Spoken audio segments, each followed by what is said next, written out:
I, 28F, met James, 36M, 4 months ago at my friend Lisa's birthday party. Lisa had invited a mix of people from different friend groups, and James was there with his colleague Mike, who is Lisa's boyfriend. When we first met, James seemed perfect. He was charming, intelligent, and showed genuine interest in getting to know me. Being 36, he was more mature than guys I'd dated before. He has a stable career as a software engineer at a reputable tech company, owns his house, and seemed to have his life together. For context, I need to explain about my twin sister Sarah. We're identical twins, but growing up, she was always considered the more successful one. She became a nurse, graduated top of her class, and practically everyone in our family adores her. Don't get me wrong, I love my sister dearly. But our parents always made comparisons between us, which affected my self-esteem. When Sarah got straight A's, they'd ask why I got B's. When she became head cheerleader, they wondered why I preferred drama club. Even now, at family gatherings, they bring up her achievements more than mine. Despite this, Sarah and I maintained a close relationship. We tell each other everything and try to meet at least once a week for coffee. She's always been supportive of my career in marketing, even though our parents think it's less prestigious than nursing. She's genuinely a good person, which makes the situation even more complicated. The first 3 months with James were amazing. He would surprise me with lunch at work, remembered small details about things I liked, and always made time for me despite his busy schedule. He never checked out other women when we were together and always made me feel special. I started to think I'd finally found someone who saw me for me, not as Sarah's twin. Things changed when James met Sarah at our monthly family dinner. I noticed small things at first, how his eyes would linger on her a bit too long, how he seemed more animated when talking to her. I brushed it off as him trying to make a good impression on my family. Sarah brought her boyfriend Tom, who she'd been dating for 2 months. Tom's a high school teacher, kind and down-to-earth, but James seemed dismissive of him from the start. Over the next few weeks, James started bringing up Sarah in our conversations more frequently. He'd ask about her work schedule, her hobbies, and what she was like growing up. Again, I tried to rationalize it as him showing interest in my family. But then came the comments about Tom. We were having dinner at his place last week when he suddenly said, "I don't think Tom is right for Sarah." When I asked why, he launched into this long speech about how Sarah deserved someone more ambitious, someone who could match her intelligence and drive. He said things like any man would be lucky to have someone like her and she's wasting her potential with him. The way he spoke about her, it was like he'd been thinking about this a lot. I started paying more attention after that. When we're at family gatherings, his eyes follow her around the room. He positions himself to be near her whenever possible. Last Sunday at our parents' house, Sarah was telling everyone about a difficult case at the hospital, and James was completely engrossed. He asked detailed follow-up questions and complimented her dedication to her patients. When Tom mentioned wanting to take Sarah on a beach vacation, James immediately suggested several exotic locations, talking about them as if he'd already planned the perfect trip. What really set off alarm bells was his reaction to Sarah's new dress at our sister's baby shower last weekend. It was a simple blue sundress, but James couldn't take his eyes off her. Later, he told me I should get the same dress because it would look great on me too. It felt like he was trying to make me more like her. I've noticed he's always online when Sarah posts anything on social media. He likes and sometimes comments on her posts within minutes. When I checked his phone, with his permission, to order food delivery last night, I saw he had saved several of her photos from Facebook. Who does that with their girlfriend's sister? The worst part is that Sarah hasn't noticed anything unusual. She's friendly with James but maintains clear boundaries. Tom seems oblivious too, probably because he's secure in the relationship. I haven't told anyone about my concerns yet. My best friend Rachel would tell me to dump him immediately, but I worry I'm letting my childhood insecurities cloud my judgment. Part of me wonders if I'm seeing things that aren't there. Maybe he's just trying to be friendly with my family? But then I remember how he stares at her, how he criticizes her boyfriend, how he saves her photos, and my stomach turns. Am I crazy for thinking my boyfriend might be attracted to my twin sister? Should I confront him about this? Should I talk to Sarah first? I need objective opinions because I can't tell if I'm overreacting or if this situation is as messed up as it feels. Update 1, it's been 2 weeks since my original post, and everything has fallen apart. After reading the comments suggesting I talk to James about his behavior, I decided to confront him. What I discovered was far worse than I imagined. I invited him over to my apartment last Friday, thinking a private setting would be better for this conversation. I had planned everything I wanted to say. I started by calmly explaining how his behavior around Sarah made me uncomfortable. I mentioned specific incidents, the constant staring, the comments about Tom, saving her photos, and his excessive interest in her life. His reaction shocked me. Instead of trying to understand my perspective, he became defensive and angry. He accused me of being paranoid and said I was creating problems because of my obvious jealousy towards Sarah. He brought up instances from the past 4 months where I had mentioned feeling overshadowed by her, using my own insecurities against me. But then came the revelation that changed everything. In the middle of our argument, he suddenly said, "You weren't even supposed to be the one I met that night." I didn't understand at first, but as he kept talking, the truth came out. He had matched with Sarah on Tinder 6 months ago, before she met Tom. They had chatted for several weeks, but Sarah stopped responding when she met Tom. James claimed he had no idea we were twins when he met me at Lisa's party. But that was a lie too. Through more questioning, I discovered that Mike, Lisa's boyfriend, had mentioned to James that his girlfriend was friends with Sarah's twin sister.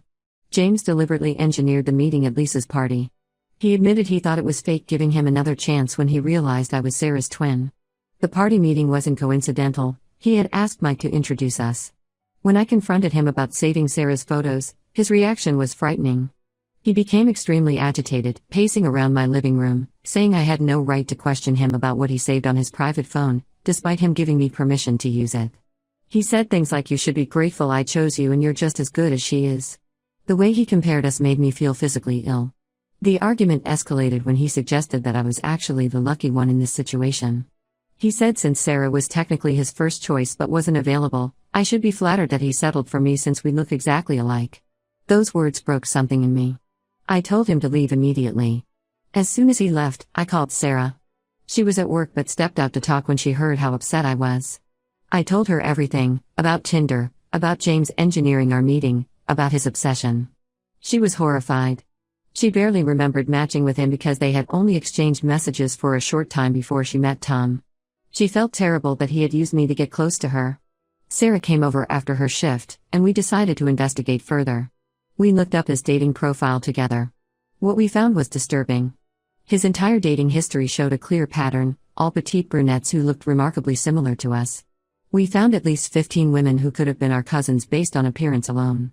The next day, James started his campaign to win me back. He sent dozens of messages, alternating between apologizing and accusing me of overreacting. He claimed I was twisting everything and that his interest in Sarah was purely friendly. When I didn't respond, he started showing up at my workplace with flowers and gifts. It got so bad that security had to escort him out twice. My parents found out about the breakup through Sarah. Their reaction frustrated me even more. They suggested I was being too harsh and should give James another chance because he seems genuinely sorry and men like him don't come along often. My mom even said maybe I was reading too much into his friendliness towards Sarah. Only Sarah fully understands how violated and used I feel. Sarah has been amazing through all this. She immediately blocked James on all social media platforms and warned Tom about his behavior. She also helped me document everything in case his behavior escalates further. Tom was understandably angry when he learned about the situation and offered to help if James keeps showing up uninvited. I'm struggling to process everything. The past 4 months feel like a lie. Every moment, every conversation with James now has a different meaning. Was he imagining Sarah every time he looked at me? Was he comparing us constantly? The thought makes me sick. I've blocked him everywhere, but I'm afraid this isn't over yet. Update 2. It's been 2 months since my last update, and the situation has escalated beyond anything I could have imagined. Last month, Sarah discovered something deeply unsettling. After blocking James on all her main social media accounts, she started getting follow requests from accounts she didn't recognize. These accounts had generic names and stock photos as profile pictures. She ignored them at first, until one of her coworkers mentioned seeing someone who looked like me lurking around the hospital parking lot where Sarah works. Sarah started investigating these suspicious accounts and found they were all created within days of her blocking James. Each account had saved every single one of her photos, including ones from private hospital events that weren't public. What really scared her was finding comments on photos of her with patients. He had somehow figured out which patients she had treated and tried to contact them, claiming he was doing a satisfaction survey about her care. The hospital administration got involved when one elderly patient's family reported receiving strange messages asking personal questions about Sarah. They had to issue him a formal warning and threaten legal action. Sarah had to explain the whole situation to her supervisors, which was humiliating for her. Tom's experience was even more frightening. He started noticing a familiar car parked outside their apartment building during odd hours. The first few times, he dismissed it as coincidence. Then one night, coming home late from school, he caught James sitting in his car, watching their apartment. When Tom confronted him, James claimed he was there to talk to me about getting back together. This made no sense since I've never lived in that area. Sarah moved there last year. This happened 3 more times before they called the police. They set up security cameras and documented every incident. The footage showed James following Sarah to work multiple times and sitting in his car outside their building for hours. With this evidence, Sarah and Tom were able to get a restraining order against him. The most disturbing revelation came through social media. I had posted about my experience with James as a warning to other women. A woman named Rachel messaged me saying my story sounded familiar. 2 years ago, she and her identical twin sister had a similar experience with James. He had dated Rachel for 6 months while becoming increasingly obsessed with her twin. Their situation ended when he started showing up at the twins' workplace and had to be removed by security. The professional consequences caught up with James too. His erratic behavior extended to my workplace, where he kept trying to get past security to see me. He would wait in the parking lot and follow my co-workers, asking them to pass messages to me. My company had to threaten legal action. When his employers found out about the restraining order and his behavior, they terminated him. Now James emails me from different addresses daily, claiming I've ruined his life. He says I'm the crazy one who couldn't handle his innocent friendship with my sister. He's created elaborate stories about how Sarah led him on and I turned her against him out of jealousy. Some of his emails are angry rants, others are bizarre love letters comparing me to Sarah. Each one shows his grip on reality slipping further. What scares me most is how calculated he was from the beginning. Looking back, every move was deliberate, from engineering our first meeting to integrating himself into my family. He spent months planning and executing this sick game. How many other twin sisters has he done this to? How many more will there be? We're all taking extra safety precautions now. Sarah and Tom are looking for a new apartment, and I've temporarily moved in with friends. The police are involved, but they say they can't do much unless he violates the restraining order. All we can do is document everything and stay vigilant. Update 3: 6 months have passed since my original post. While things have improved, the aftermath of James's obsession continues to affect our lives in unexpected ways. James finally stopped trying to contact us after receiving a final warning from the police. His last attempt was particularly disturbing. He tried reaching our parents by pretending to be a distant cousin who was concerned about the family situation. Fortunately, our parents had become much more vigilant and immediately reported him. Sarah and Tom moved to a new apartment in a secure building with 24-hour surveillance. They didn't share their new address with anyone outside immediate family. Tom's school also had to implement new security measures after James was spotted in the parking lot one last time. Sarah switched to working primarily in a different wing of the hospital where visitors need special clearance. The experience changed our family dynamic significantly. My parents, who initially dismissed my concerns, now understand the severity of the situation. They've apologized repeatedly for suggesting I give James another chance. More importantly, they've stopped their lifelong habit of comparing Sarah and me. Seeing how James weaponized their comparisons made them realize the damage it had caused. Sarah and Tom postponed their wedding plans until they felt more secure. Initially, Sarah felt guilty about the whole situation, thinking her existence somehow caused this. We've had long conversations about it, and she's finally stopped blaming herself. If anything, this experience has brought us closer. We now have a deeper understanding of each other's perspectives and insecurities. Rachel, the twin who reached out about her experience with James, has become a close friend. She introduced us to a support group for people who've dealt with stalking. Through the group, we discovered 2 more sets of twins who had encounters with James in different states. We're working with a lawyer to see if there's enough evidence for a broader case against him.